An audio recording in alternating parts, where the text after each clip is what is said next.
Hey, good Monday morning. This is Adventure Vin, back on Route 66. I threw those other videos together pretty hastily yesterday, but I'm at Chris's Burgers here on Foothill Boulevard / Route 66 in Rialto, and I'm actually not too far from the Wigwam Motel, and I'm going to pan this way really quick, and I'm going to show you how close it is to explain what Chris's Burgers at. But the Wigwam Motel, now I'm looking eastbound, and I honestly, I know I can see it with my own eyes, but when I look through my camera, I cannot. But you will see the Wigwam looking eastbound. It's on the left-hand side. Oh, there it is, right in the center screen. Okay, there's where the Wigwam's at. So after the Wigwam, if you want to come to Chris's Burgers, you're gonna head westbound on Foothill Boulevard. Only, as you can see, maybe about a mile or block. And so this is Chris's Burgers. What it's known for mostly at this point is where the series Mad Men was filmed, or a scene from Mad Men was filmed here, and they allow filming both inside and out. It's very Route 66-ish as far as its design and painting, and we're gonna go inside real quick. I just got myself a hot pastrami sandwich, but let me go inside. So inside, it's very 50s cafe themed. A lot of people, I'll probably do a selfie with that in the background. They open up at 7:30. They do start serving breakfast.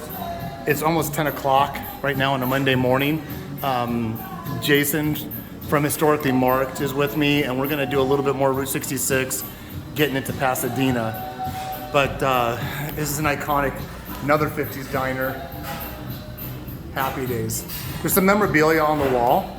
But once again, not more than maybe a mile from there's, you want to say hi, Jason? What's up? Jason from Historically Marked. He's doing some. That's the booth, by the way. Not this one. Wait, he's not sitting at it. Thank you for pointing that out, Jason. Actually, you know what? I'm going to sit at it real quick. All right, so Jason's sitting in booth 3. Jason's sitting in booth 3. He went and looked it up before we got here. So we might be sitting at one or the other to eat. I think this place is getting very busy at lunchtime, but there's some memorabilia and some, vintage type signs on the apex there. So we got a lot of filming to do today. We both got something to bite to eat, but I'm going to continue this. Probably another couple of more videos that I'm going to mash together like I did the last one. Thanks for following along, and come with us on our journey on Route 66 today. A very hot Southern California day. And don't forget to look up Jason, Historically Marked. He's doing a much more refined professional job than I am. Bye, everybody. Hey, hello, YouTube. Adventure Vin again. I'm in Rancho Cugamunga looking into Upland. I'm actually in Rancho Cugamunga. See the city of Rancho Cugamunga. And then I believe in that direction of travel, which is westward bound, will be in Upland. That is an overpass where a railroad was. I think it's a footbridge now, or a bike trail. Remnants of that railroad now lay here in what they call the Route 66 Trailhead Park in Rancho Cucamonga off of Foothill Boulevard of Route 66. This is the actual rail. Now the ties look fabricated, but the rails that I'm walking on is actually the rail that was up there, and it played a significant role in the rail system as this area grew, both with population, transportation, and agriculture. These, I don't, for lack of a better term, I want to say bridge. Then it's not the buttresses, but it's like the railroad railing that would have been on that bridge I just showed you earlier. All original. This stuff was up there one time, but when they converted it to a bike trail, there is a program that you might have heard of called Rails to Trails. It's where hikers and bicyclists petition, raise funds when they tear up these rails, that the bedding, because the way trains would operate, they had to operate on a very gradual decline or incline due to the fact of slippage, and they didn't have, it was not a cog train. There's cog trains and counterbalance trains and stuff like that when it comes to grades. But anyways, it was real prevalent for bikers and joggers. They really wanted that. So I think that's what you have up here is one of those, if it wasn't the Rails to Trails program, it was something similar where the railroad ran through there, but now they took a portion of it for historical purposes and they put it in this park. If you come here, I'm not going to read the whole thing, but if you come here, there is a marker here where it will describe exactly what we're looking at and the significance of the Pacific Electric Railroad. And then the coolest part for me, and once again I'm with Jason from Historically Marked, and I don't know where he disappeared to. Oh, he's way down there. So what we're looking at now, this is the coolest, fascinating part. That is a strip of old Route 66 of Portland cement, and we're gonna get a little bit closer, and I'm gonna show you some of the significance about it. Once again, I'm not going to read this whole entire marker. I'll just give you some highlights. This road originally was part of the Old Spanish Trail, used by early Californians to explorers and settlers as a stagecoach and trading route. It talks about traveling from Los Angeles, Santa Fe, New Mexico. By 1929, the second attempt to create an all-weather road surface resulted in the rigid concrete being resurfaced. And I can't pronounce that word. Bituminous, whatever. And then it talks about 1941, Foothill Boulevard was realigned to its present-day location, which is there, and paved with early versions of today's road asphalt. The segment of the original road, which served as US Highway 66, was abandoned and sat forgotten for years. With the construction of the railhead, Route 66 trailhead, visitors can now visualize Foothill Boulevard, how it might have looked in the 1900s. So this is concrete leading up to it. And when we get to this portion, this is the part, this was originally the Spanish trail route, and it was originally part of Route 66. When you hear people talk about Portland cement, and I am not going to pretend to be a professional at it all, and I hope my camera, let me get out of the shadow. So Portland cement, this is Portland, and I don't know why they call it Portland. It's all over Route 66 as I traveled it. This is my backyard. This is San Bernardino. I live in Riverside County, but this what I'm touching is Portland cement. It's a mixture of cement and rocks, very rough, not smooth at all, with the texture and the technology and the compound. Then as things evolved, they went ahead and asphalt. They made an asphalt. So here you see a degree, or a layer rather, of asphalt that has deteriorated and weathered away and exposing the Portland cement once again.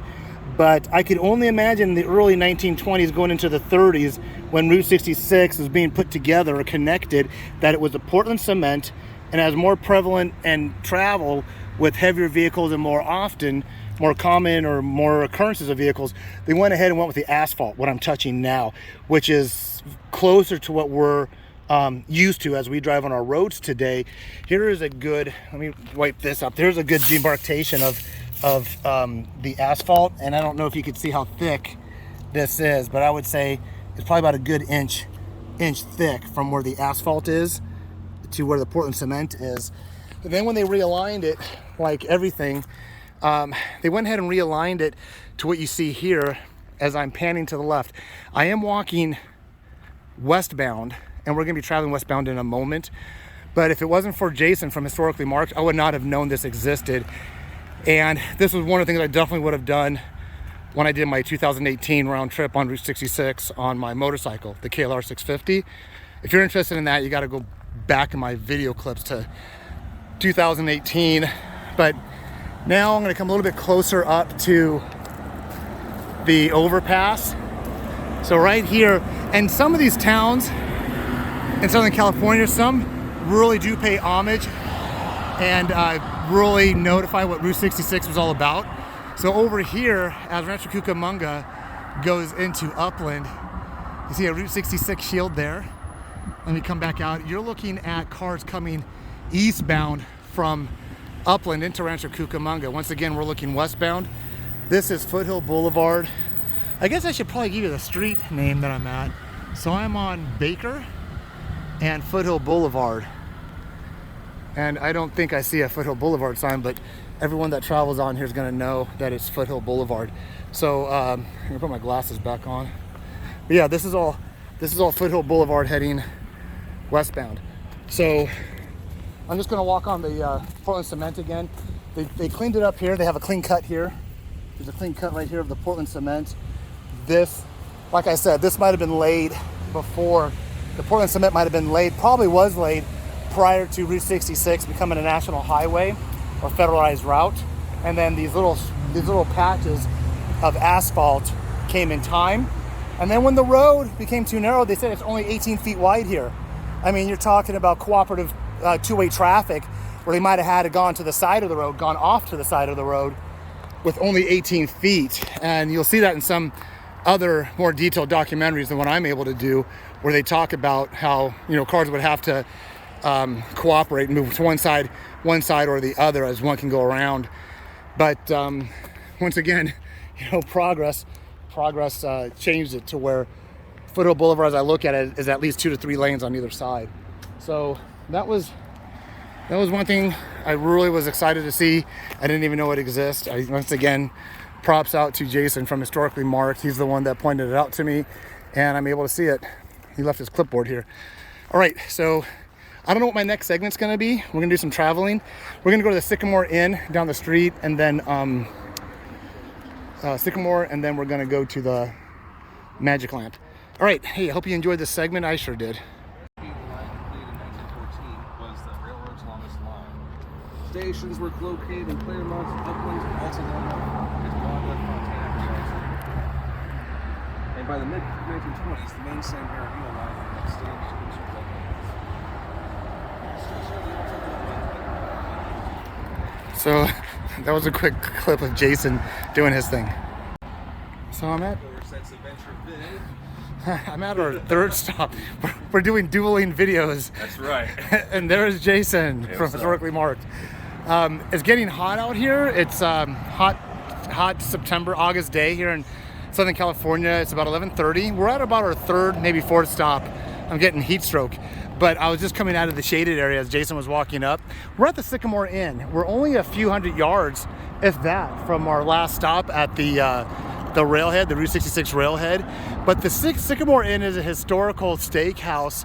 You know, one thing I want to point out, people that know me, you know I love learning and following up on history.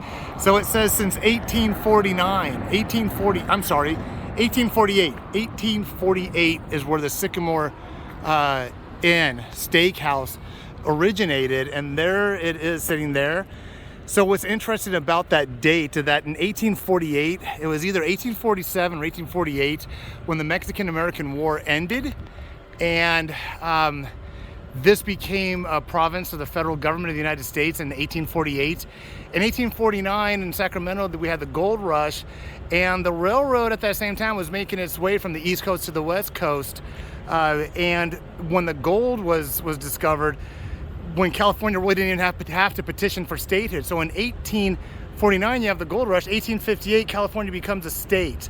Now, the interesting point on that, it was an enclave state, meaning that it didn't border any other state. It bordered territories of the United States, but did not border any other states as the railroad crossed through. And there were other states east of the Mississippi that were still petitioning for statehood for a number of years, but the federal government did not grant them statehood. I firmly believe, this is my educated or uneducated guess, that California was granted statehood so quickly. Number one, the United States just acquired it from Mexico after the war, so they wanted to maintain it and invest federal funding and support in there. There was another issue going on north on the coast when it came to some of the Russians that were settling in, but that's another part of history. And then also with the gold, they were able to start federalizing, taxing, getting a hold of that gold. And with the railroad shortly coming in after that, that gold was put on a lot of these trains and headed back to Wall Street in Washington, D.C. As you learn more about, I did a trip last year up the 395 in California and then down Highway 49. Ironically, Highway 49, 1849 gold rush, right? But what you end up finding out is that a lot of these people that were pulling the gold out of the ground, they never became rich. They died poor. All the labor and the gold that they were pulling out, generally that money ended up in other pockets. But there's a Sycamore Inn that's not opened at this hour. It will be open later on today. But I find that very significant that this was established in 1848, only a year or the year where the Mexican-American War ended. All right, I'm gonna go on to our next one. Nobody in the parking lot. They haven't opened up. Oh, I'm gonna point out one more thing. Our next stop is across the street. Let me get to that real quick, and then I'm gonna shut this one down. Our next stop is the Magic Lantern, the Magic Lamp, Magic something, and it's right there. We're gonna stop there next. Another historic spot. Okay, we're still in the vicinity of Rancho, Cugamunga. We're at the Magic Lamp Inn. Apparently, a Magic Lamp Inn established in 1955, right across the street, pretty much from the Sycamore Inn. I find it very interesting that these things are called they're called inns because I think at the time when they were built, especially the Sycamore Inn, you know, inns are known for lodging, right? You had a place to stay, and a lot of the inns were more lodging than they were restaurants. But I think what ended up happening, they just became full-blown restaurants. One thing I wanted to point out to this one actually has a roadside attraction sign on it there. But the Sycamore Inn, which is right by that looking eastbound, the Sycamore Inn, which there's its rooftop right there, does not have one of those blue markers on it. Doesn't have a roadside attraction marker. So I was gonna try to blend these together, but I think I made one upside down.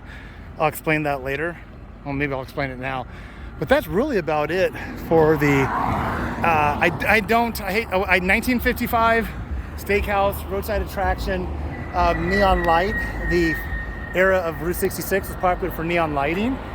After this, who knows where we'll be. All right, thanks again.